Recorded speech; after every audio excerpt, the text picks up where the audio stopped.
like he used to dare me to run around the garden naked when I was young. And like him and my mum would just laugh, and it would be dark, but it was a semi-detached, and I look back and I always thought that was normal. I thought it was banter or whatever, and it was only till the last year I told someone. They looked at me and was like, "He did That's what?" not right. Yeah, and even now, so I spoke to my sister about a couple of weeks ago, and she still doesn't really see anything wrong with it because that's what we grew up with. And there was another time where my stepdad paid my sister £10 to lick the dead flies off his motorbike. Wow, that's pretty disturbing. Like the front of the motorbike, all the guts. The grill. Yeah. And I remember he tried to get me to do it, and I was like, no, that's a line I won't cross. No. But I mean, how old were you at this point in your life? 5 or 6. Just literally, there's a photo I have on my Instagram, and I was looking through my photos the other day, and she's like, stood there. I've got a photo of her, and she's there with a tissue like that on her arm, and I look at it, and it's like she's so blasé about the fact that that's because she's bleeding from her injecting, and she didn't try and hide it. It wasn't like she'd shoot up in front of me at all, and I want to make that clear. But she also didn't hide. She did methadone as well as heroin, so there'd be the little green bottles in our bathroom bin and so forth. And they got better at hiding it, but at first, I'd just go into their bedroom and you'd open the drawer and there'd be the burnt spoons and the needles. And I always knew there was something wrong with our spoons because they always said they were tea stained, but they weren't. They were really burnt. I can't even tell you what they looked like. They just almost like really rusty, horrible spoons, and every one of our spoons were like it. And I'm still really funny about spoons now. And my mum used to always say to me, I'd never share my spoons, I'd never burn them and then put them back in for you guys to eat. And she's only recently admitted to me that she did. So I'd sit there and eat my cereal in the morning with hair and burnt spoons, and I remember I used to wash them, and especially when I got a bit older, like if I ever did have friends around, which was very rare, I used to scrub them so hard, and I was so embarrassed of them, and they just felt so disgusting. Hello and welcome to my first solo interview for the Sean Atwood True Crime channel. And today I have quite a harrowing story for you guys. We have Penelope here, who we have pixelated for her own anonymity. And today's story is about heroin addictions, abusive relationships, and mental health. So to start, Penelope, if you wouldn't mind giving people your backstory, starting from where you grew up, and we can move forward. Yeah, thank you for having me, Jen. I'm really looking forward to, sharing my story. So yeah, as Jen said, I'm Penelope Red. So I am in my mid-20s, and I have a full-time job, and this is something sort of I've started doing recently, but we'll go on to that later. So sort of my background isn't a usual one, I would say, that we all expect from heroin addicts and so forth.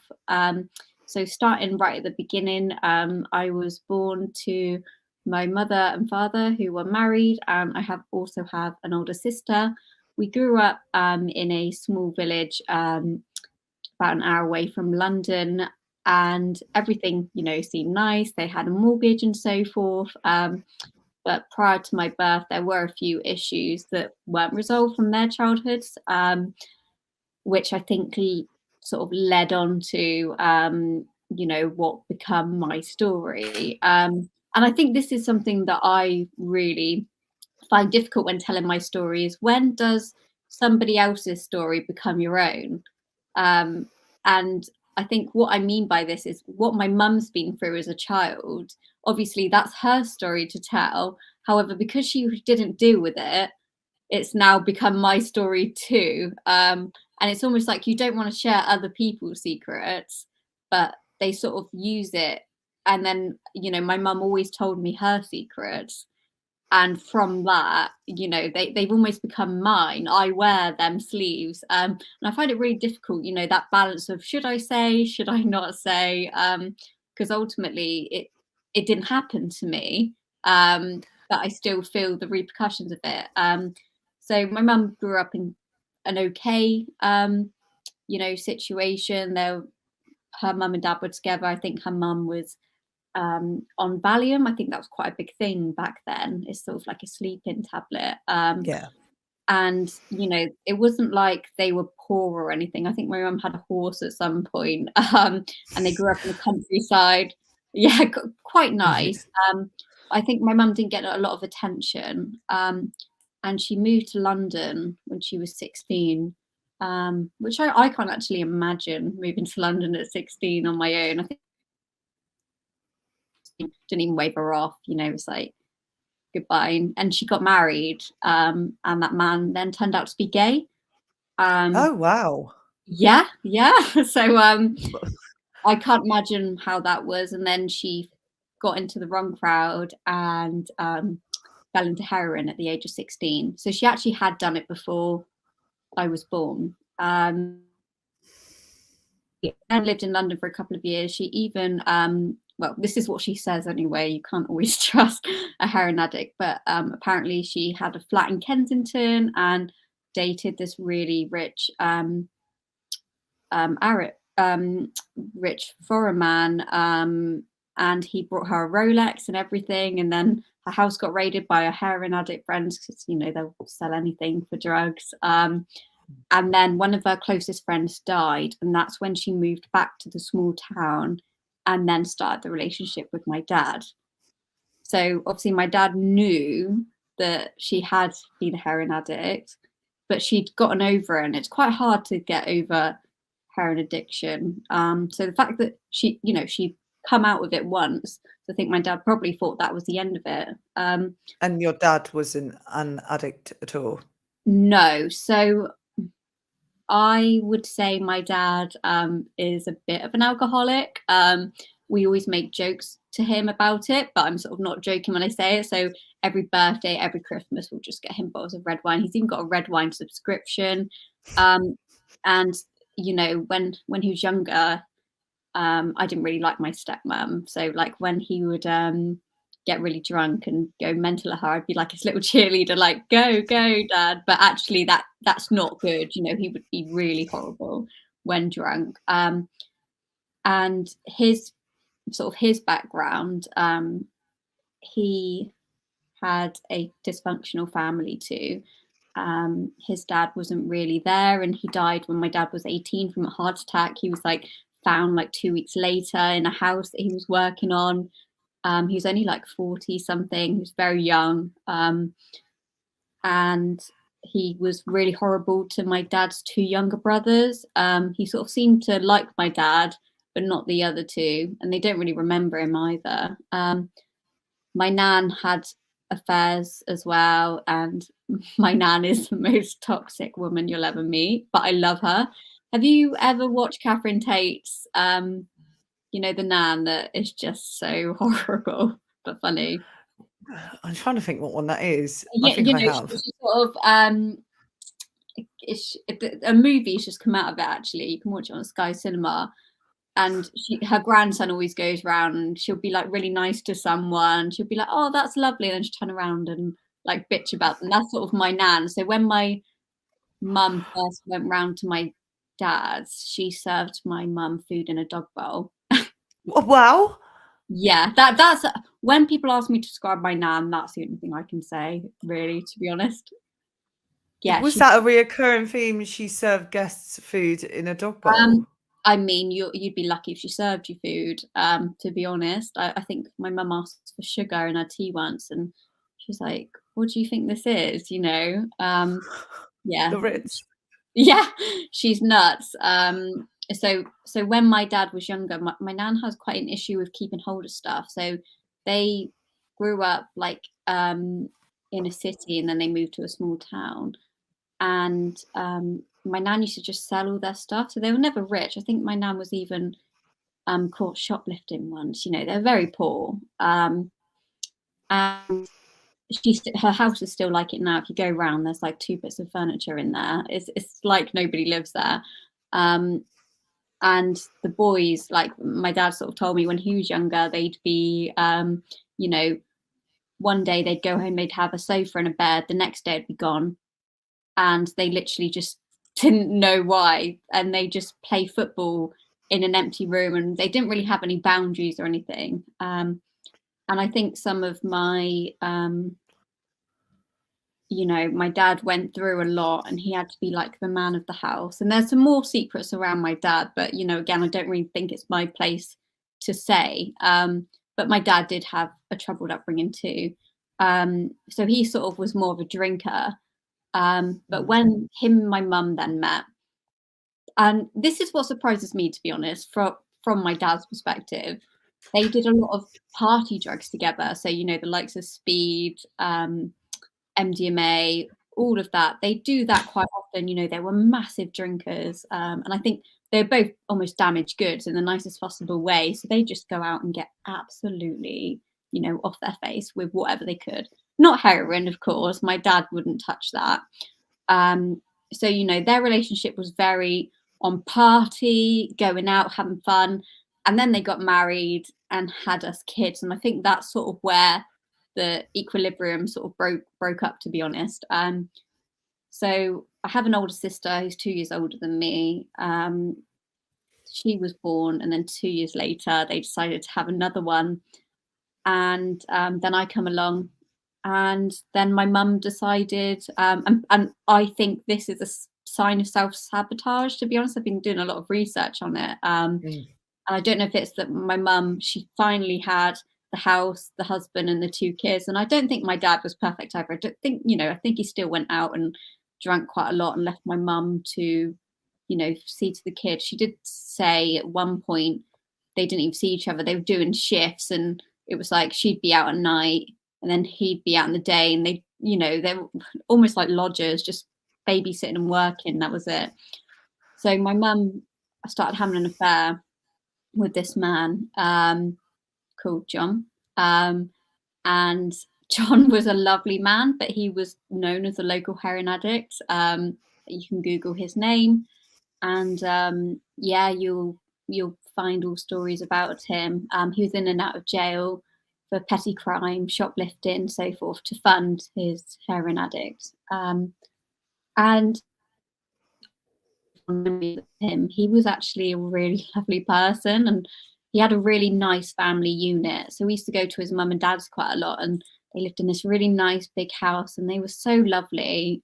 And he had a brother, and his brother was normal as such. And I don't know what quite happened to John, but he had his demons, sort of like my mum, and he couldn't get away from them. So my dad insists he doesn't know, but obviously the fact that my mum was dating this man, obviously I think maybe he chose not to read into it, and he fell into a bit of depression. Obviously, your wife cheating on you, and you moving out of the house you'd loved, and he actually had a little bit of a problem with cocaine for a while.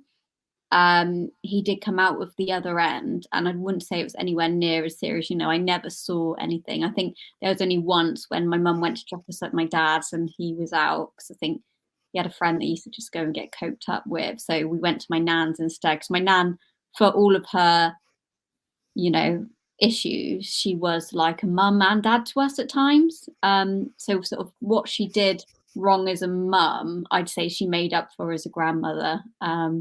She's been really good, to us. I can't thank her enough. So yeah, so obviously we lived in the house that my dad and my mum owned. My dad had obviously moved out, and John would come around, and I think that they decided to sell the house for whatever reason. I don't know what happened with that money, to be completely honest with you. I think you can take a wild guess.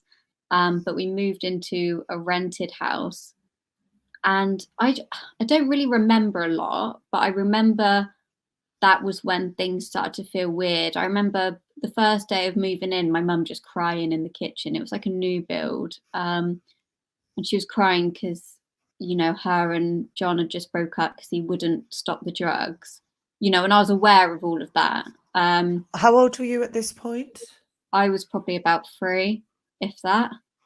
I remember the house, and I really remember my mum just absolutely being like, my sister and I were so excited about being in this because how the house was set up, it was a 2-bed, but both rooms had an ensuite. So me and my sister shared a room, but we shared a bathroom too, and my mum had her own bathroom. And we felt like we'd won the lottery or something. We're like, wow, we got an ensuite. And my mum was just so sad for ages when we were there. I don't know if he was in prison at this time. I do remember when I was younger, and apparently it's like this in America, and you might know with your crime podcast. I used to think when I was younger, it'd be like 3 strikes and you're out. So if you got sent to jail 3 times, that was it, you're locked up forever. And I remember when he got arrested for the 3rd time, I was crying my eyes out as a child, like, we're never going to see him again, really sad. And obviously it doesn't work like that. Which That maybe would be a good theory, but I love how as a child I constructed that though. I sort of thought that they had 3 strikes and you're out. We used to live really close to the police station as well. And what makes this all quite funny, or maybe ironic, is my mum was actually she worked in social services, so she'd be the person that would come into your house and tell you that you're disgusting for letting your dog poop on the floor, and would call child services because you're not looking after your kids. And she did actually tell me a story about when she was working at one place for a council. She my John, my mum's lover, he had spray painted her name on the back of the building, like X is a slag or something like really childish. And there was another person at work, I think, who worked in the call center with the same name. So they thought it was about them, and my mum knew, but she didn't say anything. Because obviously, if she was linked at work with this man, they'd know that she was involved in drugs.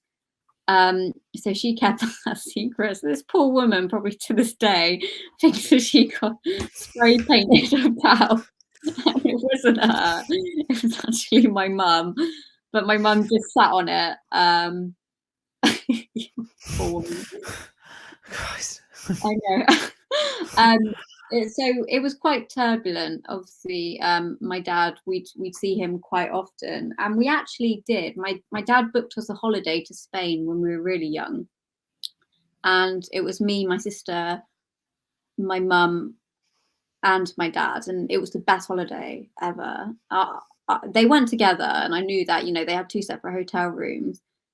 And my mum was really fun on it. I think that might have been when John was in prison. So there was she must have got away for maybe 6 months or something. But it was just so, like, she become really good friends with, when you go to like all-inclusive hotels, they have like kids club. She become really good friends with the 2 women who did it. And they went out drinking. My mum even broke her toe on a night out. And because my mum become friends with them, they'd let me and my sister like run the club. I remember if you come out of the pool, you weren't allowed in the room until you dried off. But I didn't have to because my mum was friends with them. I just walk in all wet. And I remember this other kid coming straight after me. They got like told off. And we got such special treatment. I remember at the time I felt, it was great. And I still have pictures from that holiday, and it was really good. My mum looks back on it a bit differently. She said that my dad would just get drunk, and the nights that he was meant to be looking after us, he didn't. But I don't remember that. I just remember a really good holiday. I even got proposed to by a little boy with a Haribo ring. Oh, sweet. Did you say yes? No, I did not say yes. I said no. I was obviously a strong person even then. I think Definitely. I should have said yes, really, just to believe him. Oh, I'm sure he's not heartbroken over it now. I'm sure he's no, very happy. no. So after that holiday, we come back, and I think my mum started seeing John again. And he was living at a halfway house, which I'm sure you sort of, are you aware of sort of what a halfway house is? Yes, yes. Between it's what you go to when you're released from prison. Yeah. Yeah. So there was one where we lived, and I still remember it was on a big hill, and we turn off, and obviously it's not a place for kids, and women aren't allowed in there, probably because there's sex offenders. There's probably all sorts there. Mhm. And my mum used to let me drive the car on. It was like a private car park, and I'd sit on her lap, and she'd do the, your accelerate, brake, and clutch ABCs, and I'd just steer. And I remember it being so fun. Uh, because we'd be sat in that car park waiting for hours for him. And it wasn't a place to take kids. And I remember once I really needed a wee, which we'll go on to. You know, and my mum was like, "Oh, well, we'll go in here." And the receptionist was really cold to my mum. You can imagine she's probably thinking, "What the hell are you doing here with two kids?" Um, and my mum, was calling her a bitch and everything. She wouldn't let me use the toilet, which quite rightly. In the end, she did let me use the toilet, and I remember there was only like a urinal. It was absolutely disgusting. Um, yeah, it was very, very, very Mm. odd. I don't know what toilet she used, but she definitely didn't let me use that one. Um, yeah, so I remember like getting back in the car. My mum was like, "What a horrible woman." I remember being sat at the time like, she's just doing her job. She knows that we're not supposed to be there. Like she did say, I think she even said to my mum, "What are you doing, bringing your kids in here?" Because like I said, there's probably sex offenders and everything in there, or you know, so it wasn't a place to take kids. And my dad knew all of this, and I think he does play a little bit of ignorance, which I'll let him do. But the signs were there. So this sort of my mum seen this guy. He actually was really nice to us. He had a really kind heart. I just think he had his demons, like I previously said. I remember like him bathing us and stuff, and like just having lots of fun with him. But once I got a Game Boy for Christmas, and my mum couldn't find it, and she rang my dad, and this is what it was like. She was like, "Oh, John stole, you know, Penelope's Game Boy and sold it for drugs," because that's immediately what you go to. And I think my dad probably wanted to beat him up anyway because he stole his life almost. And my dad and his friend went all around the local town looking for him. And he said to me, he finally gave up. He couldn't find him anywhere, and he walked into his favorite pub at the end to go for a drink and just give up. And there John was sat there, and my dad absolutely beat the crap out of him, which really breaks my heart because John is a nice guy. And then my mum rings my dad and says, "Oh, I found the Game Boy." No. Yeah. So he just got beat up. My dad still feels really bad about it, but I'm sure there's a part of him that doesn't regret it because this man did steal his wife. So I think about his little face though, just getting absolutely, because he wasn't a violent man. Some drug addicts are, but he wasn't. He was just such a sweet man. And my mum even says this day, like she was his true love. And she still stands by that. If he could have sorted out his demon, she would still be with him now. And I don't remember this, but I did. My sister does, and I did go up to my dad when I was about 4, and I said, "Daddy, why's John got a needle in his arm?" And apparently, like my dad said, he did ring my mum and have a go at her. And my mum is quite a convincing liar, and he'd convinced her that I was just a child and making up stories or something. So my dad didn't pursue, anything. So we'd go to my dad's every other weekend. I think my mum had finally had enough of the whole him being in and out of jail. So she met my stepdad, Neil, who lived sort of in a bigger town about 40 minutes away. And he actually knew my uncle. So my uncle's a bit of a stoner.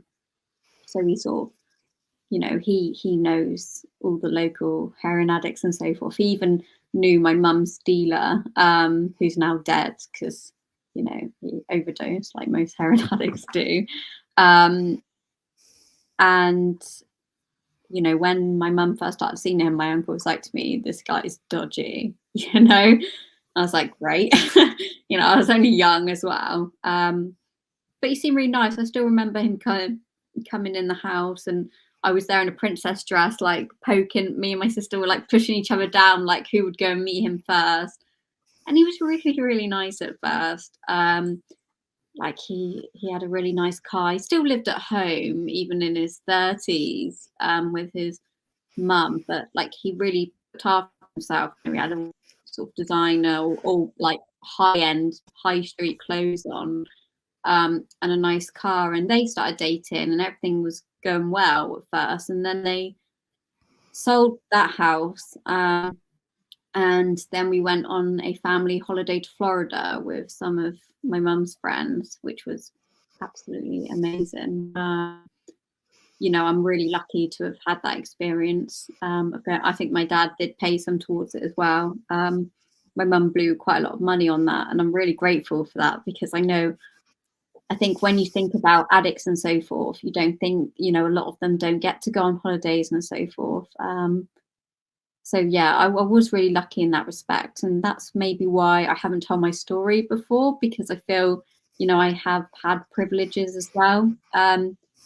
So when we went to Florida, it was amazing. I even slept in my mum and stepdad's bed. He was really good with us. And then it just seemed to be when we come back and we moved away, we moved to where his hometown was, so 40 minutes away from my dad. That was where everything just changed for the worse.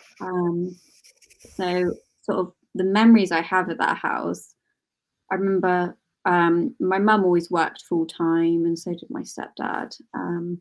So I always went to after school clubs and stuff. And I used to, think my mum was a hero, working full time. And then when she'd be really lethargic and passed out, when I got home, I'd put it down to her, being a full-time mum and being a full-time worker. But actually it wasn't that, she actually was just off her face. And one time when I come home from dance after school class, I remember hearing my stepdad, and this is the first time I've heard this side of him. He picked me up, and when he got home, he was on the phone and he was saying, "I'm going to hammer you. I'm going to absolutely kill you." And I was like, who's he talking to? And I later found out it was to, my mum's old lover. And, he'd bumped into my mum and tried to, get her back or whatever.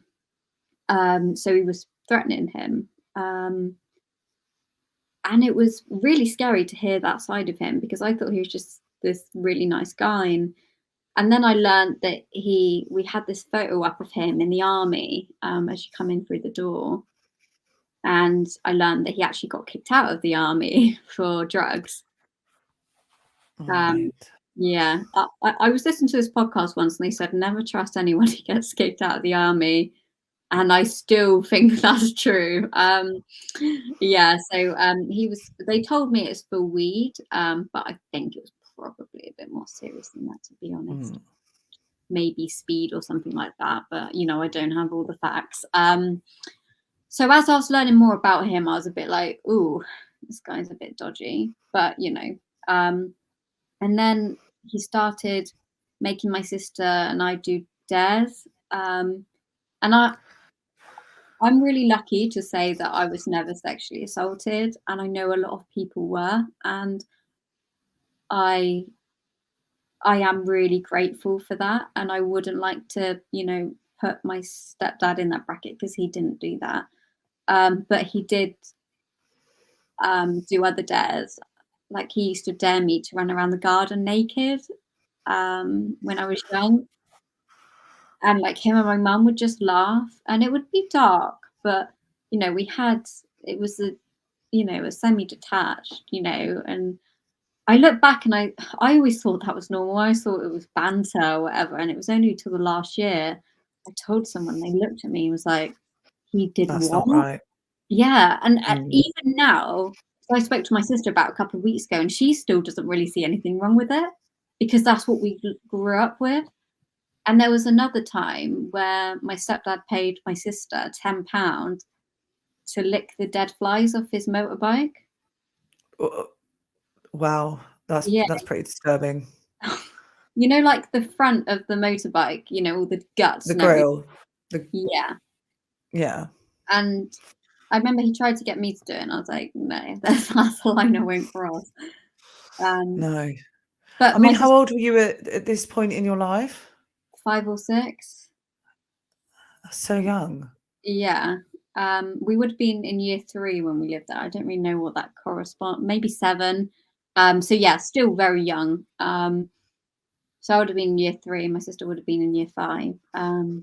So by that point, I'd already lived in like 3 different houses with different men. And then we moved again. So where we moved to at first, when we moved sort of by my stepdad's hometown, but not fully in it. So we were still still a little bit closer to my dad. But then we moved further into the town, and that is really when the addiction got worse, and there were the signs, and they just stopped giving a crap, really. So they'd my mum would walk around with a bloody tissue on her hand here, and her and I struggled quite bad with eczema. So I always thought that she just scratched until she bled. But now obviously I know that's not the case. And just literally, there's a photo I have on my Instagram, and I was looking through my photos the other day, and she's like, stood there. I've got a photo of her, and she's there with a tissue like that on her arm. And I look at it, and it's like she's so blasé about the fact that that's because she's bleeding from her injecting. And she didn't try and hide it. It wasn't like she'd shoot up in front of me at all, and I want to make that clear. But she also didn't hide. She did methadone as well as heroin, so there'd be the little green bottles in our bathroom bin and so forth. And they got better at hiding it, but at first, I'd just go into their bedroom and you'd open the drawer and there'd be the burnt spoons and the needles. And I always knew there was something wrong with our spoons because they always said they were tea stained, but they weren't. They were really burnt. I Mm. can't even tell you what they look like. They just almost like really rusty, horrible spoons, and every one of our spoons were like it. And I'm still really funny about spoons now. And my mum used to always say to me, I'd never share my spoons, I'd never burn them and then put them back in for you guys to eat. And she's only recently admitted to me that she did. So I'd sit there and eat my cereal in the morning with hair and burnt spoons, you know. And I remember I used to wash them, and especially when I got a bit older, like if I ever did have friends around, which was very rare, I used to scrub them so hard, and I was so embarrassed of them, and they just felt so disgusting. And I just can't believe she did that to us. We didn't have a lot of food anyway, so if there was cereal in the house, that was great. Heroin addicts don't really eat that much. They sort of graze. So like my mum loved Twixes, so she'd have a Twix in the fridge at all times, and we couldn't eat it. That was just for my mum. I guess I don't know if you get the munchies sort of like you do with wheat, but she sort of almost had that. At one point she just needed Twix, and that was like an addiction to her almost. And the only other food that would be in the fridge is like Cadbury mini rolls that I cannot stand now. And like, Really? yeah, there was no like food. Yeah. The only thing my mum did do, she did do a roast on a Sunday. She was always brought up that way, so she continued to do that. So I did get fed on a Sunday. I was um, going to ask how she maintained the household during her addiction. yeah. So this is where the sort of stereotypes and so forth don't really fit. So my mum Um, and she did maintain the house in terms of, it would be clean, tidy, and everything. How I describe it is it's not how it feels, it's how it looks. And that's what it was like for us as well. It doesn't matter how I feel, it matters how I look. And my mum would like clean our clothes, but that was it, everything was just almost to tick a box. Um, but like the bathroom, she wouldn't deep clean it. There were still blood stains on the floor, and her bedroom, she had where she obviously injected one. So there was a massive blood stain all up the wall. And she tried to move the bed to hide it. And she tried to tell me it was tea, and it wasn't. And she wasn't really good at interiors, bless her. So, we never like had any. Well, when we moved into the house, that's how it looked all the way through. We didn't get new carpets or anything. Or like really redecorated. We never had a working shower. We had a bath. My stepdad was a builder, but he didn't do anything because he was just too lazy. So yeah, my mum basically just did the washing up, and a tiny bit of cooking, but she wouldn't go out shopping or anything. She just popped to Tesco's, the local Tesco's, when she was getting her cigarettes, and then would pick up some chocolates or milk because they're massive tea drinkers, which I am too. And basically their evenings consisted of, and weekends, is they had a sofa each in the living room, and they'd just be absolutely passed out on them. And then they'd get up, go and have a cigarette, then they'd have these like 10-minute mood swings, and my mum would like grab me and swing me round and be really excited, and then she'd hug me, and then I'd hug her back, and then she'd be like, "Can you get off me?" It just like that, she'd switch. And I always knew that was weird. Like, I once text my mum used to be really good friends with my cousin's mum. So that's my dad's brother's ex-wife. And I actually got my mum's phone once and texted her. I call her my auntie, and said, "Do you want to meet up?" Because I knew it wasn't right that my mum didn't drop me at the school gate. She didn't like speak to any other mums. She didn't have any friends. Like, I knew it was weird. I just, like, I wasn't like other kids. I didn't go on play dates or have people round, or my mum wouldn't meet people for coffee. She wouldn't come to like school plays or anything, like sports day. She always put it down to work, but it wasn't. It was, because she didn't want to. And like on weekends, I'd be like to my friends, "Oh, do you want to meet up or something?" Or go and knock for them. They'd be like, "Oh, I'm going to London for the day," or, "I'm going out with my mum." When I was younger, I never went out for a day with my mum. Her weekends were just passed out on that sofa, and me and my sister would just be left to our own devices. Out of sight, out of mind. The quieter we were, the better. And it sort of continued like that. And then when we were also in this house, I was sort of getting to my, 9, 10, 11, that sort of age. And that's sort of when my stepdad was getting more physical with us, like pushing us. And he used to poke us, and that sounds really trivial, but a grown man poking you with all of his force, I can't tell you how much it hurts. And he used to do it in my chest area, all here. And he used to strangle me and my sister quite a lot. I know my sister said there was a time once, I don't remember this, I must have blocked it out, but she come down once and he was strangling me so much I was, purple. And she still says this day, if she didn't grab him off and beg him to stop, I put it today.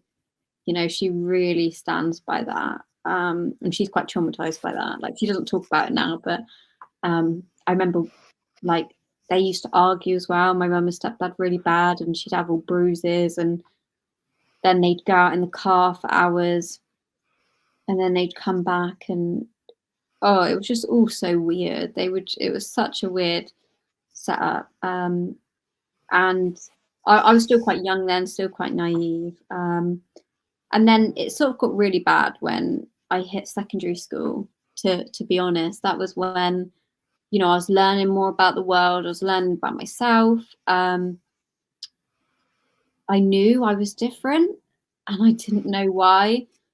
I actually I actually had a friend whose mum was a heroin addict. Like a stereotypical one, let's say. And she got taken into care. And I remember my mum slacking off her mum, saying how gross she was. Because I remember going around our house once and we found like moldy chocolate cake under a bed. Like that wouldn't happen at my house. Like my mum wouldn't have, well, she wouldn't have brought chocolate cake in the first place. But she was quite tidy with stuff like that. And our house was just, typically gross and stunk, and yeah.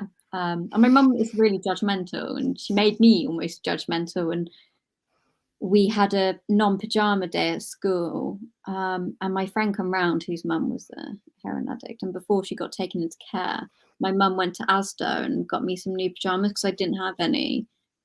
And my friend asked my mum if she'd get her some too because she didn't have any, and my mum said no. Which I can't believe she said no. I get it, but I just feel really sorry for her. And I always, because of what my mum said, I always put myself like I wasn't in that bracket, but actually a lot of what she experienced, I experienced too. And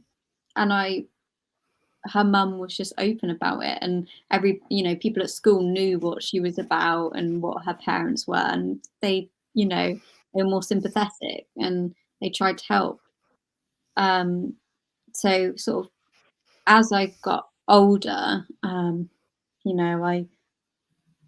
was angry at the world. I knew about, I knew something was up with my mum, and I used to come home from school and I'd look through her drawers trying to find it because she'd tell me that she wasn't on it, or that she'd stopped.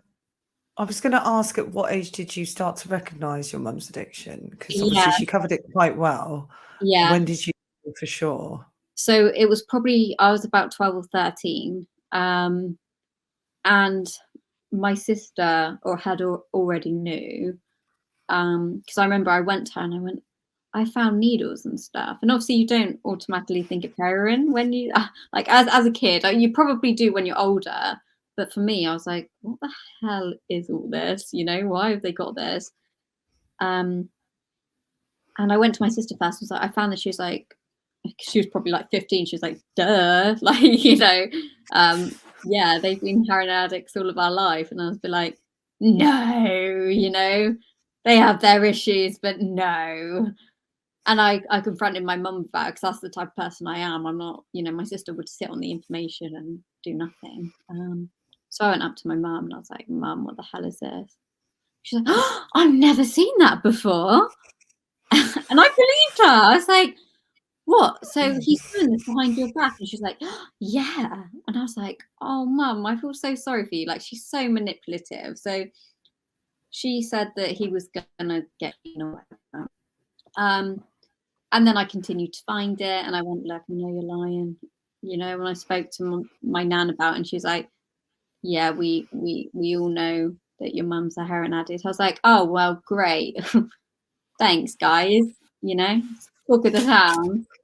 But nobody feels like telling us. And that's when I just got really angry at the world. And I started, because my mum and stepdad worked full time. The only time I got the house to myself was like after school, so between 3 and 5.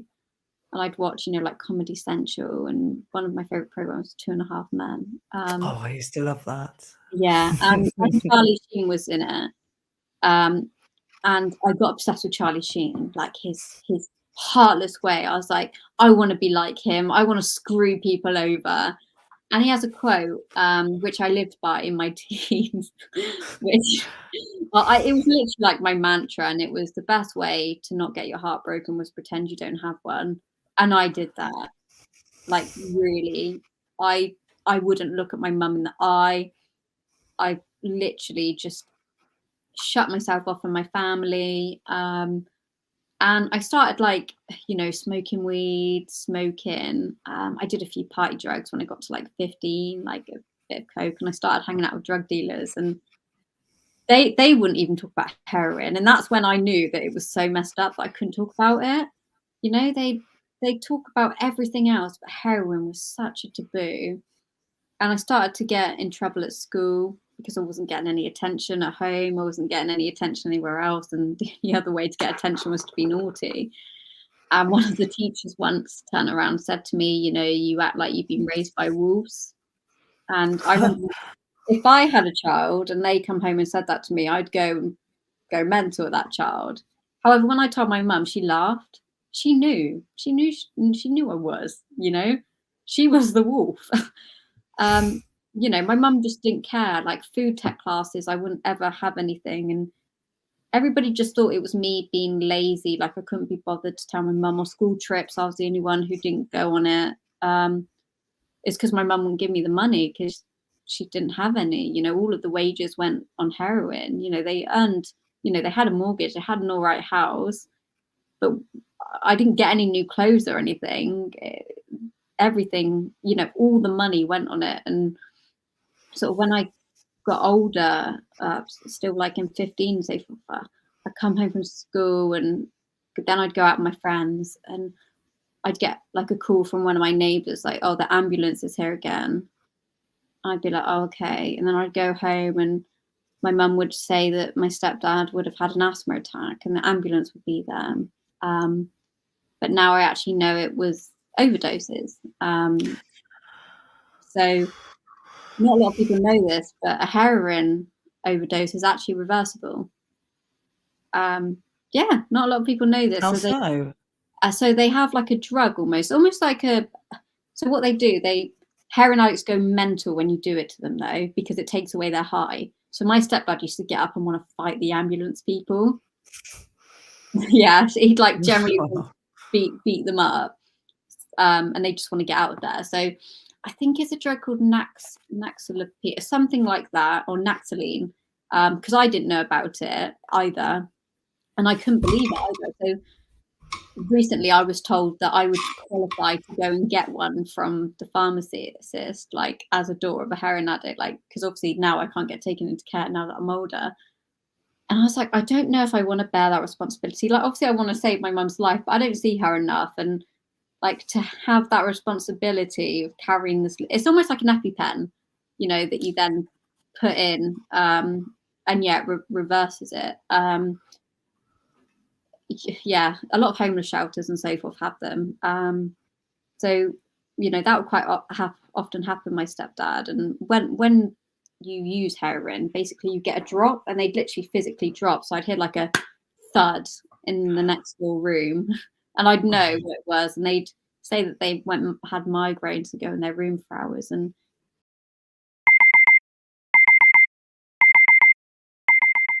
when we wake up in the morning, we get out of bed and we start our day with Coro snacks. Coro is a healthy snacks brand focusing on bringing additive-free, natural ingredients to their customers with fair prices in bulk packaging.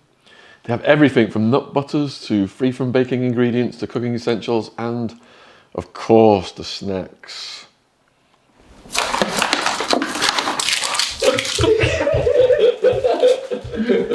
It doesn't get healthier than this because all those other snacks have refined sugars, colours, preservatives and additives. Coro snacks have none of that. Oh, I can't wait. So I'm going to go for the Bio Energy Ball today. Ooh, salty pistachio. Got a little chocolate bar here, I think. Oh, the coconut chocolate bar. Mmm. Oh, that's good. Want to try it? Ooh. So what makes Coro special in comparison to others? Coro avoids using sulfur, refined sugars, preservatives, colours and other additives. For a 5% discount on Coro's products, use the code TRUECRIME with no space in between true and crime. The link to Coro's online shop is in the description box on YouTube. Thanks for supporting our sponsor. And my stepdad used to go on the toilet after he'd used, like if he didn't get the straight away drop, he'd go and sit on the toilet and then he'd drop. And we only had one toilet, which is quite common. And that bathroom would be out of action for 3-4 hours. And I used to be so bursting for a wee that I now do I'd have to hold it. I couldn't go in. My mum was too scared to open the door or see what he was like. She wouldn't have a clue, or she was off her face, passed out in her bedroom. So I got into the stage of wetting myself quite a lot, and like not wetting the bed. I was quite lucky. I never really did that. I remember once I did it, and they punished me really bad for it. And I was like, it's your fault, but yeah, even now in my adulthood, it's something I really struggle with, which I'm really embarrassed about, being a young 20-something-year-old, having one of the weakest bladders. I remember once I was on a work call and I needed a wee so bad that I just weed on, no, well, luckily it was on a call, but, some of my, like if I go out for a day with my partner, say if we go to London, I have to plan my toilet breaks because otherwise I will wee myself. And I've done a lot of therapy and so forth and had a lot, and there's nothing physically wrong with my bladder. I've had all the tests, and I think it is that mental state, and I need to retrain my brain, and I'm trying to, but it's almost like where I couldn't go, I think my brain tells me that I just need to wee because I'm not going to be able to make it to the toilet anymore. I don't really know how it all works, but there's therapists and so forth for that. So that was sort of one of the things that was going on at home, which my school didn't know. And once my stepdad punched me in the head, and I remember he lined up his fist like that. He lined it up. I can't remember what I did. I think I answered the phone or something, and he wanted to use it. And I was doing my makeup in my mirror in my bedroom, so I wanted to go and meet my mate. And he'd come up to me and he went like this, and he lined it up, and then he went like that. So, and he punched me on the side of the head. And I told my mum, and she turned around and said, "You'd be knocked out if he punched you." No, he didn't. That's generally what she said. And I remember I went and met my mates after and told them, and they couldn't believe it, but they didn't. They were kids, they didn't know what to do about it. None of them reported it or anything. And that just really angered me. And I was like, I know he punched me. Obviously, he didn't punch me, like that, because he would have knocked me out. But he literally, the intent to line it up and then do it, it was just like a big bang in the side of the head. And I was like, you know what? I'm done with this. And he poked me loads, and I had all these bruises all here. So next day I went into school and I showed them, I went, look, my stepdad is hitting me. I don't know what to do. And they called my mum in. Obviously, she turns up in her nice car, her Hobbs clothing, just come out of a meeting. And she goes, oh, no, she's lying. She does this all the time. The school believe her, put me in a drug rehabilitation class where they get an external party to come in and lecture me. I had to go once a week. And they tell me how weed is a gateway drug, how many calories are in alcohol. So I could tell you that, even though I don't drink. And why I got this book about a heroin addict who died. And I had to sit there and just play, ignorance. I just, they tell me how I end up doing heroin and died. I'd sit there like, I know more about heroin than you, but I didn't say anything. And I always thought that care would be worse. I knew I had my sister at home. I had my friends. I liked my friends. Home was manageable. I think when you're in a situation, it's really easy for people to think that all of it's bad. And not every day is the worst day of your life. Like some days nothing happened. So I felt that it was bearable. I remember when I was older, I told one of my friends, they're like, you need to move out. And they didn't understand that not every day was hell. Some days I'd go home and nothing happened at all, and it was quite mundane. Or some days it would be, if my stepdad would come home and he'd just start on me, I think people always think when you're in a situation like that, every day is, he didn't beat me every day. It wasn't like that at all. And I'm sure it is for some people, but I'm lucky enough to say I wasn't. And I did call Childline as well once. And they just said, tell your dad. And I did. and he did nothing. He didn't believe me. He said he called my mum and had to go. And again, my mum put on the waterwork, said, you know, that she's really concerned about me, and I've been making up lies to the school, and the school are worried about me. So I was And like, your dad didn't believe you at all. That's no, sad. I know. He feels really guilty about it now, but I think it was easier for him at the time, because then he would have actually had to do something about it. I can't imagine being in that situation, you know. I would like to think I would handle things differently, but you know, he had a difficult upbringing. I'm not trying to make excuses for him, but he's not a bad person. I just don't think he knew, you know, there's not a textbook on how to deal with this. If there was, it would definitely not be how he dealt with it. And I always say about my dad, he's the fun uncle. So I go and see him every other weekend. He's a bit of a pisshead. Like, we have a laugh, we have a joke, but that's it. He doesn't know me. Like, I've never ate fish. Funnily enough, it's ever since Finding Nemo, you know, fish are friends now. Oh, yeah, of course. I've never ate fish after then, and I just can't. It's not even one of my favourite films. And, you know, I remember last year my dad got me, like, we went out for a meal and he ordered salmon or something. And even my partner was like, surely your dad knows you've never, ever ate fish. And I was like, you'd think, you know, your dad knows that about you at least, you know? And his wife, she hated kids. And we were about 8 when he met her.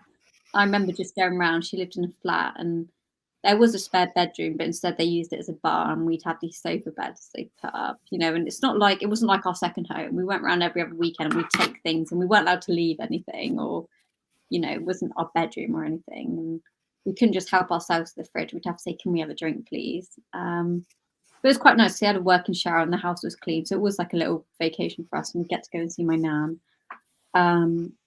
But, you know, my step mum would always be like to us, God, I hate children. They're like, thanks. That's us. Cheers. Yeah, how awkward. Yeah. So we had issues there. But she wasn't a horrible person. She just didn't want to be a step parent, and she was. So even now, like, when they get Christmas cards, it's like to them too. It's not, you know, like, say, like, my partner, his parents, I'm even in the Christmas card for friends. It's, you know, dear ex and family, or dear all of us, you know, it's not just them. Whereas if my dad got a Christmas card, it would just be just him and his wife. You know, I reckon, and I say this all the time to my partner, they like going on holidays, and like they've even been to see like David Guetta and stuff. They're a little bit midlife crisis. And I reckon if somebody said to them, do you guys have kids, they'd say no. That sort of, Wow. yeah, I feel like my dad would say no.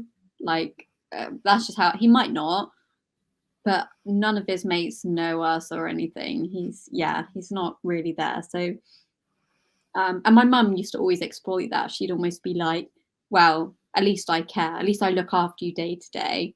And she'd be quite manipulative at that, because my dad wasn't really given the opportunity, nor did he, you know, help himself in that.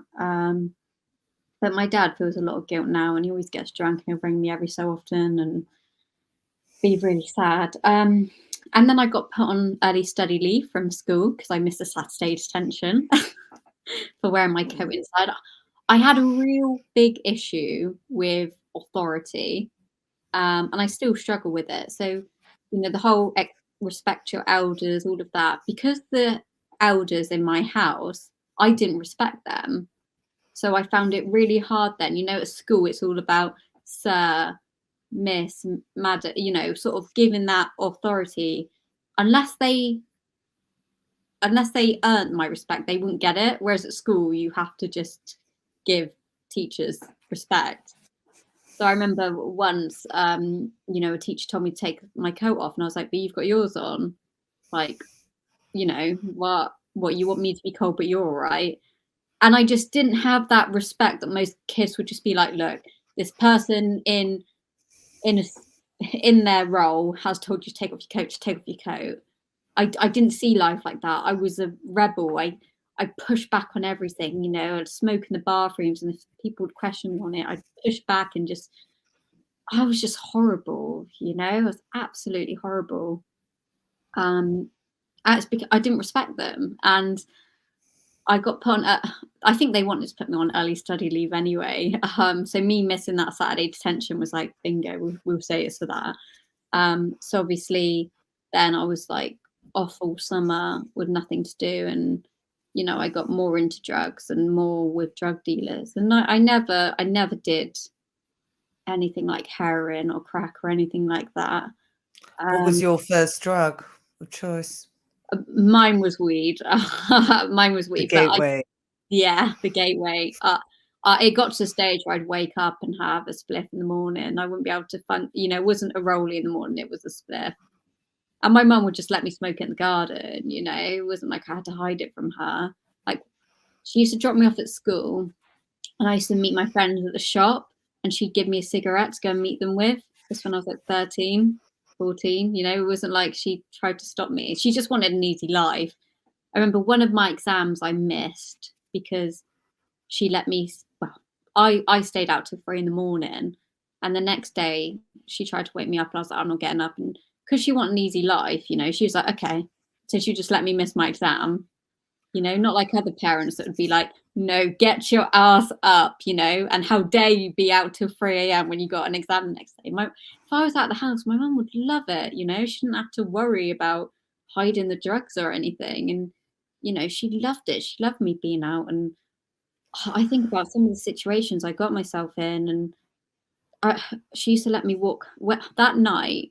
No, it was another night. I come home at 2 in the morning, and this car stopped by me, and they let off a bang, and I thought it was a gun. It probably was. I don't know what it was, but I generally thought in that moment I was getting kidnapped. So I went home and told my mum. She was like, well, you should come home earlier then. Not like, yeah. And then another night I went to a party in a village, and they dropped me in town. I got the bus there. And then my friend got paralytic and went home, and she was the only one I knew. So I rang my parents and was like, look, I don't know anyone at this party. Can you please pick me up? I know I said I was going to stay at her house, but she's literally got paralytic. And they're like, no, Hey. yeah, my friend got So, yeah, paralytic. Yeah, so I couldn't stay at her house, and her dad went mental.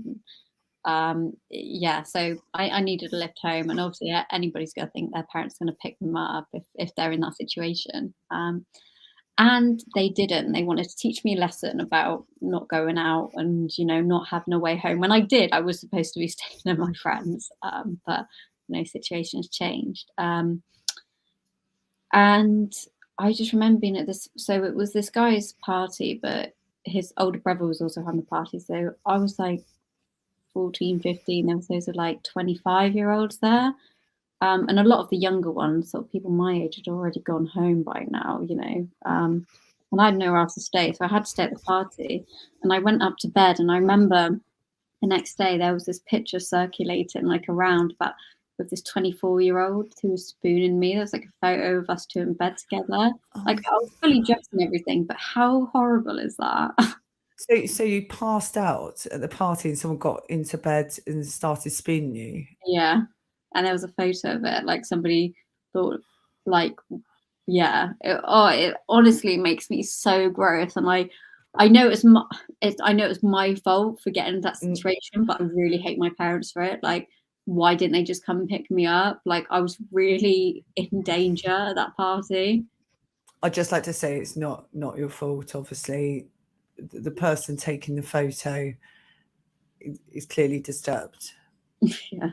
I think they were my age as well, to be honest. But the person, I remember, like, everyone was going, oh, so what happened with you and this guy? I was like, he's 24, like nothing. And then they showed me, I was like, I was asleep. What is wrong with this? You know, he was full like cuddling. Oh, yeah, it makes me feel so sick. But yeah, so like I say, I was put into a lot of dangerous positions, sometimes through my own fault, but you know, my parents weren't there to rescue me. So yeah, my childhood was, I'm sure there's other sort of little bits and pieces in there.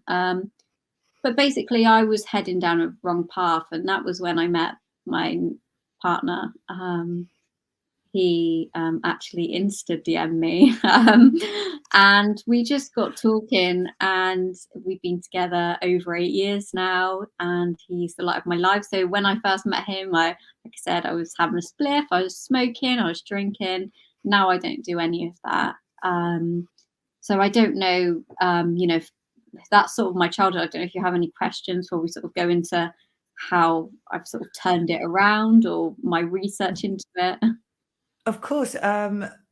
Your mum was upholding quite a middle class look, Yeah, I guess, during her addictions. Did her friends suspect anything? she didn't have any. She didn't have any. No. No, she didn't No. have it. She would get, so like at work, you wouldn't have known. She was, she had that professional front. And then outside of work, she didn't socialize with anyone. She didn't see anyone. She all weekend she'd just be in. But I've told someone who does know my mum, and they didn't believe it. It is, if you met my mum, you would be. And I think when we think of high function addict, we think of the rich bankers or the lawyers who were sat in a penthouse in London snorting cocaine with prostitutes. Or on the flip side, and I always quote Ed Sheeran's The A-Team in this. I just remember, because I remember watching that video, and she's doing cocaine or crack cocaine, or and that song's all about how she's been a prostitute to fund her drug lifestyle, and that isn't my mum either. And she's this bit in the middle, and not to commercialize it, but it's like a gap in the market. Everybody thinks that you're either homeless or you're top of the pile doing, a lot of people say politicians and everything do drugs, and with all their money and so forth. And I know a few people in London who my sister hangs around with, and they have coke dependencies. And it's supposed to sort of, it just seems that people don't think there could be this middle, like you said, the middle class, the middle ground, the people that aren't earning, 6-figure salaries, the people that aren't, driving luxury cars, the people that you'll see walking past you day to day.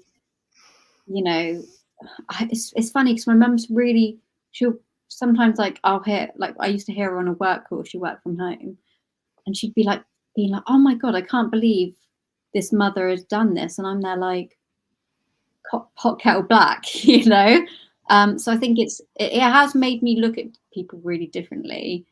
And you never really know what's going on behind closed doors. And I think everybody couldn't get past what we know. And, there were signs there, I think, for safeguarding with me. The school could have done something, but I think their own stereotypes and their own experiences stood in the way of them making any calls or anything, because they couldn't compute. So sort of what I hope my gift to the world is to say, and for me, I really punished myself all these years. I thought, I don't have a right to feel like a victim because I wasn't homeless or I wasn't, sexually assaulted. And it's only until recently when my mental health took a turn and I've been doing this therapy that sort of, when I tell the stories to my therapist, they look at me and like, I actually, there's not Narcotics Anonymous around me, which is like there's a group called Al-Anon, which like families and friends of alcoholics can go to.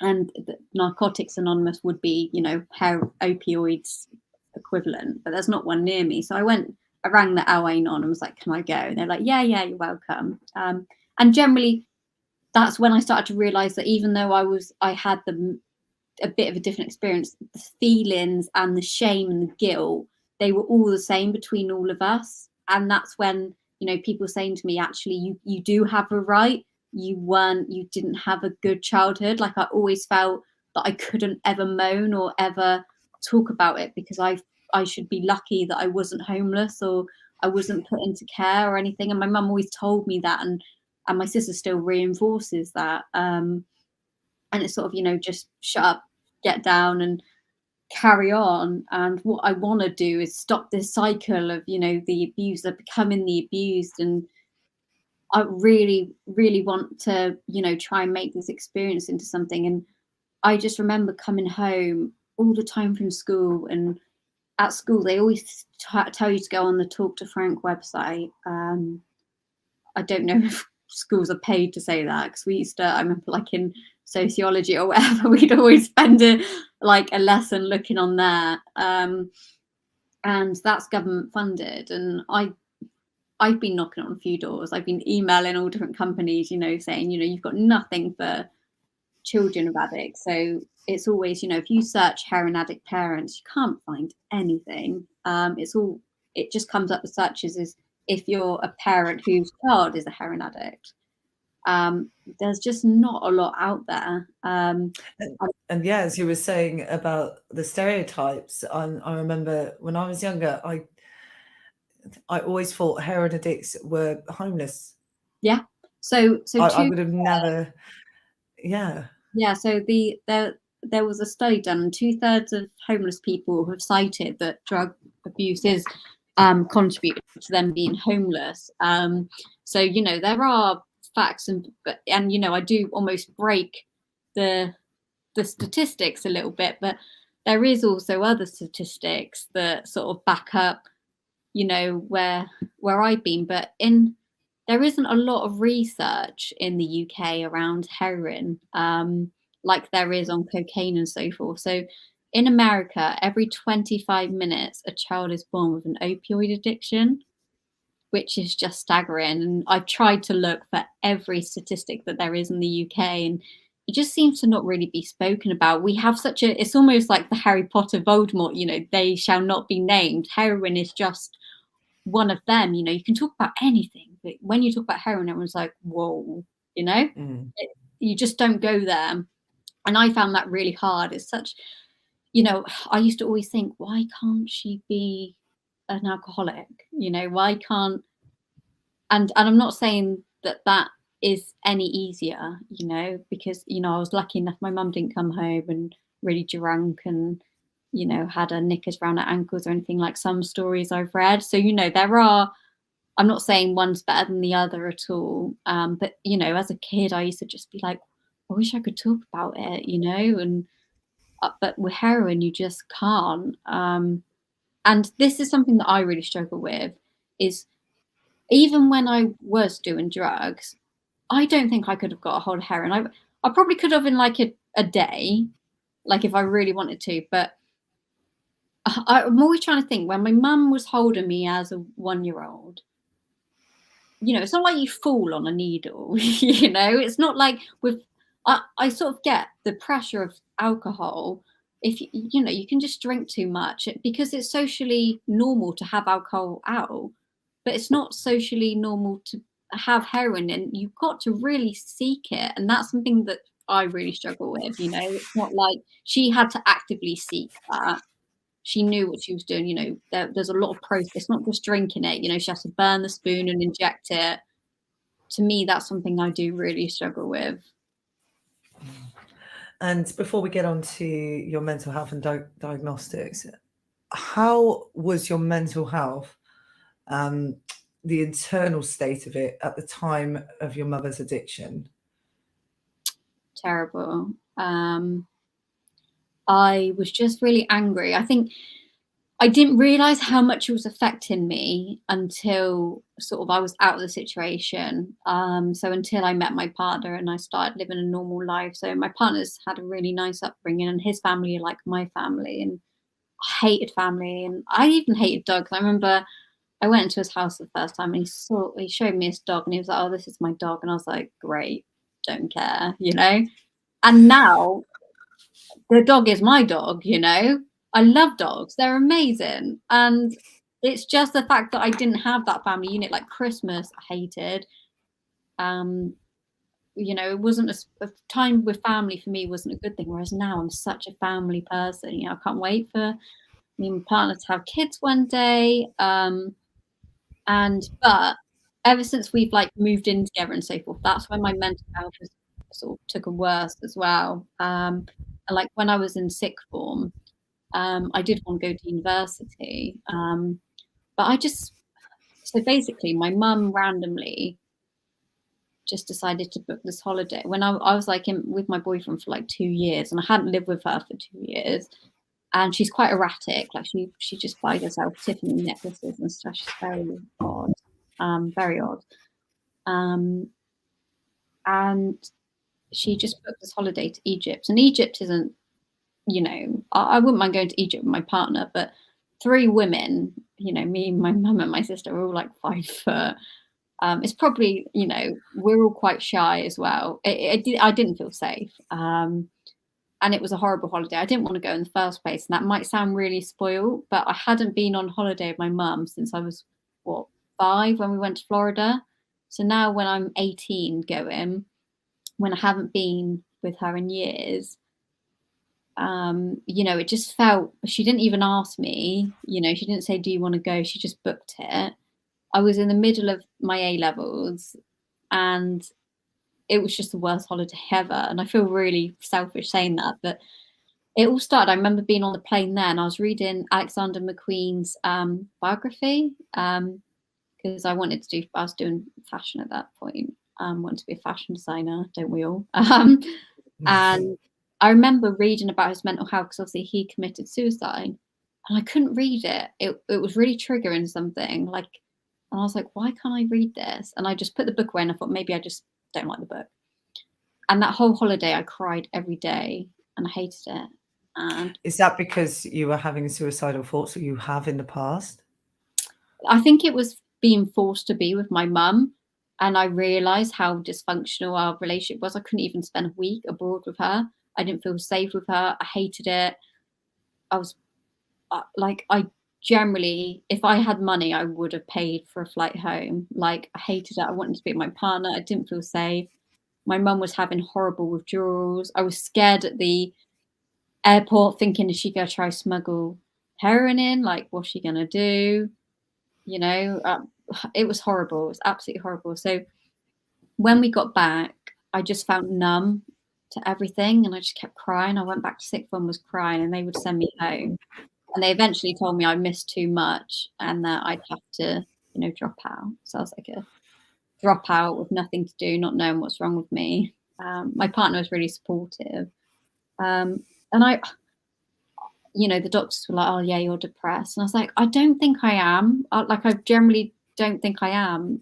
And, I'm happy. So I was happy with my life with my partner. And I just knew that I wasn't. And I did psychology at A-level, and I remember reaching out to my psychology teacher who was at my school, and I said about my symptoms. She's like, that sounds like OCD, your intrusive thoughts, your rituals, all of that. And I went back to the doctor and I said, look, do you think it could be this? And they're like, oh yeah, it is. I was like, we hope you're enjoying the podcast. This is a word from our sponsor. Jen, it's that time of the year when people are stuffing themselves with food and the sun's not out and vitamin deficiencies occur. You said that you were on some vitamins, but you were overdosing yourself. I honestly was taking up to 10 tablets a day, not knowing if they were giving me any health benefits at all. So no, finding Vital has proved absolute wonders for me. Fill in a short online consultation about your diet, health goals and lifestyle, and Vital will create a tailor-made pack just for you. To get a free 2-week trial of personalized vitamins, head to vitl.com and use the code Shaun, SHAUN, at checkout. Link is in the description box below this video. So Jen, how easy is the Vital website to use? So with a few simple steps, it can tell you what you are lacking in nutrients. So for me, it was my skin, sleep, and stress. So now after 4 days of use, I'm already seeing an improvement. So well done, Vital. Thanks for supporting our sponsor. Now back to the podcast. Great, okay. And before I got diagnosed, I remember at one point I was suicidal. And the only reason I didn't commit suicide is because I didn't want to leave my partner on his own. I remember sitting in a doctor's room and telling this doctor that if they let me go, I'm going to kill myself. And they let me go. They said, there's nothing we can do. We put you on the waiting list for counselling. There's nothing more we could do. And luckily for them, I didn't kill myself. Because I just couldn't leave my partner. I just couldn't think about his face finding me. That was a reason at the time I didn't do it. And I'm glad I didn't do it.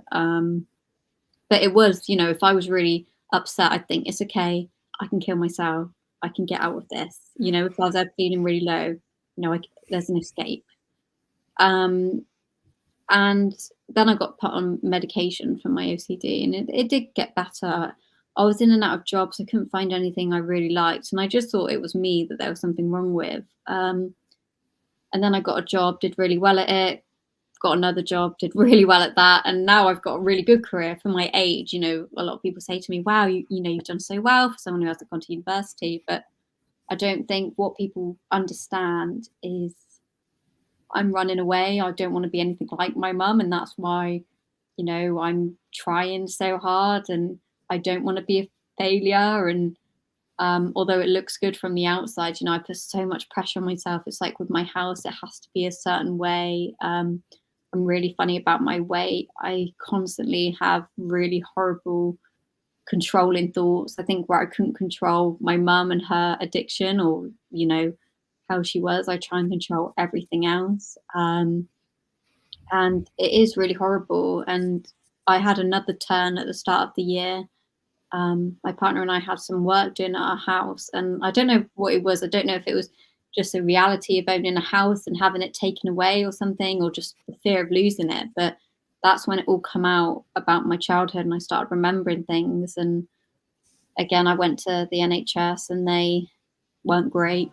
They are very under-resourced. But with mental health, they're like, there's a 6-month waiting list. So I started paying. I was lucky enough to be able to pay for private therapy, and it's done me the world of good. And I'm working through it now, and I've gone, to move forward, you need to go back sometimes. And I've gone back and remembered a lot from my childhood, and done a lot of work, and distanced myself from my mum a little bit more. And she did actually go to rehab earlier in the year. So I wasn't talking to my mum. I said, I need a break from you. So she decided to go to rehab. And this sounds very crude, but I generally think she only did that to shut me up. And my sister thinks that too. Like when she was in rehab, she's like, yeah, you can talk to me again. It's like, hold on, it doesn't quite work like that. Anyway, her rehab didn't work.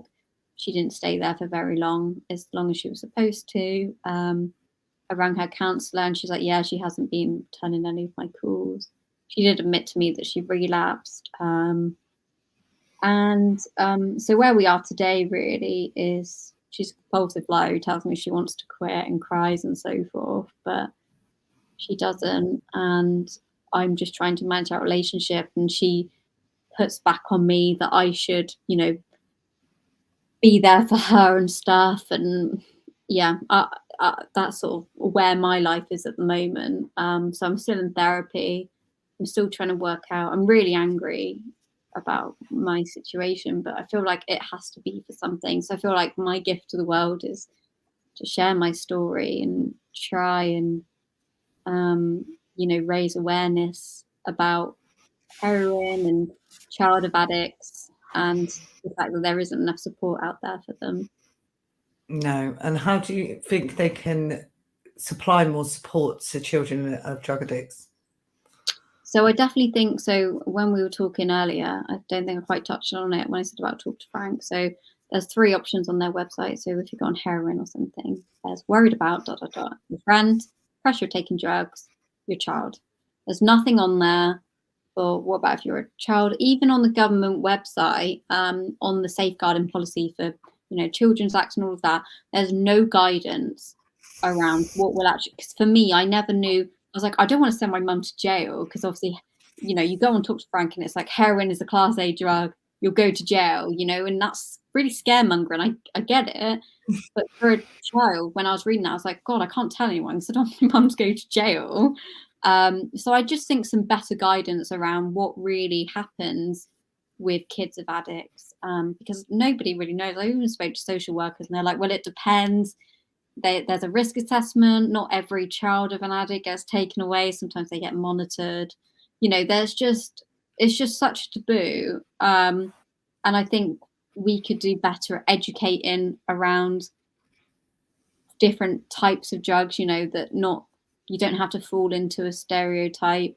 I think we focus far too much in drug prevention when actually it's probably already in a lot of people's lives. It's when I was 15, they're telling me not to do drugs, and I'm going, I've seen drugs all my life. What do I do now? How do you change that cycle? How do you break away instead of just falling down this norm? Because there has been a lot of research done. I know the American it's the APA it's called, and they found that over a half of people that do drugs have had drug use in their family. So I think we need to, why are people doing the drugs? Generally it's probably because they've been exposed to it from a young age. How can we change that? How can we improve safeguarding? How can we stop? I always felt, everybody was like to me, oh, you're going to do heroin and die. It's, what about what I've experienced? Nobody asks a child what their experience was, and they don't give them that freedom. And I think everybody always ripped me off and nobody believed me. And it's just giving everybody that voice. And I think with mental health, so much more could be done. I know it's really difficult. I know CAMS was not a good experience for me, child and adolescent mental health services. I had one session and I told them about my mum, and they basically were like, yeah, you've done my work for me, and basically said, that's why you're sad and you'll get over it, basically. I know every counsellor isn't the same, but they are really under-resourced. I did actually reach out to Mind with my story, and they replied and basically said that there's so much that they need to look at. This just isn't a priority at the moment, which I completely get, but that's the thing, it's just not a priority for anyone, but so many people struggle with it. And it's, we could really help so many children by just getting this conversation out there. And because there is so many addicts, and they think, there is research about 60% of heroin addicts aren't even identified. So you think all of them, they probably have kids as well. So yeah, I mean, if I had a magic wand, I would go into schools and really just create a safe space. What I would like to do is create like a confidential channel where children could come and ask questions to professionals, because I think that was something that, I was really worried about getting contaminated by the needles. Like if I touched the bin where the methadone had done, would I then get high? As a kid, you think like that. And I almost wish I was able to ask a doctor or something. That's sort of what I'd like to do, I think the more you know about something, then you can make an informed decision on it. I just think that we're all too ignorant around drugs and children and so forth. And a lot of people say to me, oh, but, it's made you stronger. But I was a child. I didn't need to be strong. I needed to be loved, and I want to change that narrative as well of, well, you've done it right for yourself. Ignore that. Let's just focus on the young me. Yeah. I mean, to me, it seems you've really, truly broken the mold from your mother's upbringing, obviously. Thank you. And I mean, do you ever see yourself building a future with your mother, a proper solid relationship with her clean? No. And this is what I feel really guilty about. And I've had a lot of discussions with my therapist, and she said quite a lot of people don't wish their parents dead, but they sort of wish that they could grieve for them almost. Like if they're gonna do these drugs and die, they sort of are like, why don't they just do it? And sometimes I feel like that. My mum, I don't want her to overdose at all, but I used to come home and be like, is today the day that I'm going to find her? And I know one day I'm going to find her dead, because heroin addicts, that's just what they do. And the word overdose is a bit contradicting, because it's not, they know what levels to do. It can just be that it's a bad batch or something. So it's not so much that they overdose, that they can just get a bad batch, and that could happen to my mum at any day, and I know I'm going to be the person to find her one day. So sometimes I feel like I just want to get that over and done with, and I lay at night thinking about it, about how I'm going to get her affairs in order, how I'm going to tell people that, because I don't want to ruin her reputation. She'd be horrified if I told anyone that was the reason she died. So I'm already thinking how I can mitigate against that, and what I'm going to say the cause of death was, and everything like that. That, in my opinion, she spent more than half her life on drugs. Obviously, she had the chance to get free of it when she was younger, and she hasn't. And I personally think that she likes the drugs. I think she does like them. And I know there's people on drugs that absolutely hate it and do want to get off, but I don't think my mum is one of them. Yeah, it is very unfortunate. I can't, in the nicest possible way. I don't know. I don't know if she'd enjoy life without it. I think that is generally like the love of her life. But it is part of addiction. Unfortunately, the drugs become the only one focus for them. Yeah. And that's the thing. I've never been, so like, I don't drink, so I'm too scared to get addicted to it. And I don't, because I don't want to turn out like my mum. It's completely irrational. But I just don't like I won't even buy a scratch card or play the lottery, because I'm like, what if I get addicted to it? It does still affect my day to day and everything, because I just want to do, when people say to me, oh, you look like your mum or something, it's the worst thing anybody can ever say. I mean, do you believe in the theory of addictive personalities are hereditary? Yeah, I think there's quite from the research I've read, I think there is quite a lot to support it. I don't really know. I'd quite like to do more research on it before sort of giving a solid answer. But I do think generally, my nan was addicted to Valium, and then my mum became addicted, and she's addicted to smoking, and my mum's addicted to anything. She was addicted to Twixes. She does have an addictive personality.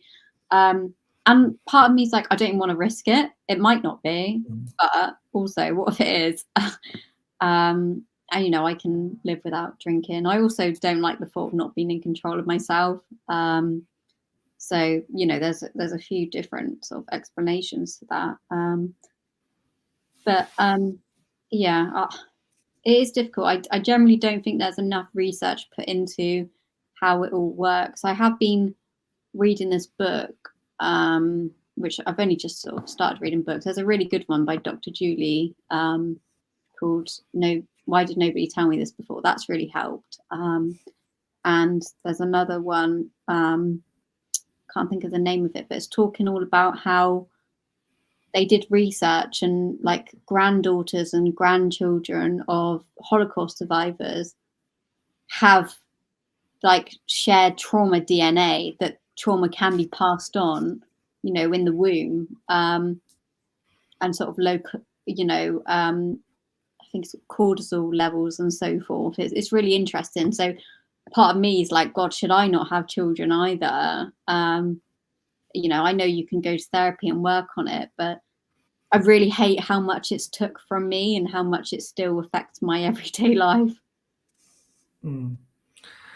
Well, before we finish up today, and thank you for coming on today, have you got any messages out there for any children or adults who are currently going through or gone through addiction, parents, family members?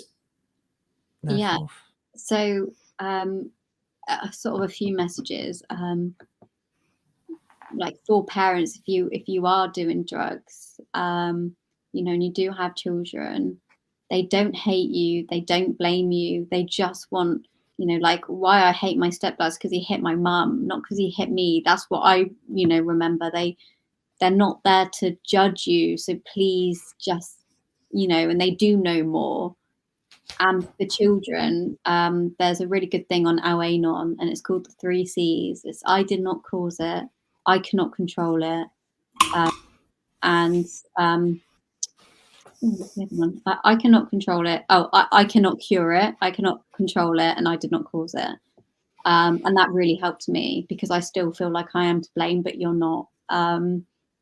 At the end of the day, addiction cripples all people, and it's not their fault either. You know, addiction is a disease, and I just hope that you get the help you need, and you don't need to carry on the cycle. And you can always email me, peneloperededucate@gmail.com, and look on my Instagram at Penelope Red Trust, where I'm just sharing my stories and quotes and things I've learned. I'd also recommend to go and watch Joe Wicks's documentary on BBC, where he talks about his dad's heroin addiction too. So there are slowly things starting to come out. Yeah, and we'll put all of your links in the description box below this video, so everyone can get hold of you, send you messages. And do you have an email address as well? Yeah, I said educate@gmail.com. Yeah. Perfect. We'll put that all below. So get in contact if you have any questions for Penelope, or I mean, are you happy to give advice to people going through something similar? Yeah, obviously I'd like to say I'm not a professional, and you know, a lot of the things that I say have come from my therapist, in terms of you know, coping with OCD and anxiety. So, you know, ultimately I'm not a professional. There are a lot of helplines as well, like Mind. There's NACO, National Association of Children of Alcoholics, but they are also there. I've only just found these. There's the Samaritans. There is a lot out there. Childline, LSPCC. So, you know, if you ever are there, please do use one of them. And, you know, I'm always here. And they are wonderful charities. I'll put them in the description box below this video as well. So what do you plan now? We're finishing up for New Year's. I'm going to go out and just party the way into whenever I go out. Obviously I don't drink, so I'm always there drinking tea. It's so hard when you go out, nowhere sells tea after 9 o'clock. You know, you go to a bar and they look at you like you're asking, you know, for them to wash your feet. I think it's, my partner does say, imagine you walking around though with the hot drink when people are drunk around you. You know, it's probably a health and safety concern. But you know, good point. Being drunk is more a health and safety concern than my tea. How about you? Oh, a quiet one for me. I don't drink either, so it's busy nightclubs. That was my 20s. So I'm in the 30s now. To be like, can we just order a curry and watch a film? Oh, it's great, isn't it? I think I'm solar powered, so I only like the summer to be out late. As soon as it's winter, I'm not interested. I go into hibernation mode. So there's warm jumpers all the way, heavy socks. But thank you for coming on. Honestly, you are a brilliant speaker, and I've really enjoyed today's chat. I mean, what I've been through, and hidden in plain sight, I want to say. Yeah, that's a really good saying. I might steal that. Yeah, go for it. Well, but no, you know, giving me this platform and all the great work you do, and you know, because you contacted me via Instagram, which is you know, kudos to you, just going straight for the juggernaut and saying, look, I've got a story, I really want to get it out, and rightly so. And if anyone else wants to get in contact, I actually have a letter from Kensington Palace. I emailed. I know Hilton does a lot of work. But sorry, Princess of Wales, I think I have to call it now. She does a lot of work with children, and I sent a letter to her office when she was Duchess of Cambridge. This was like a week before the Queen died. I got the reply. It was really odd.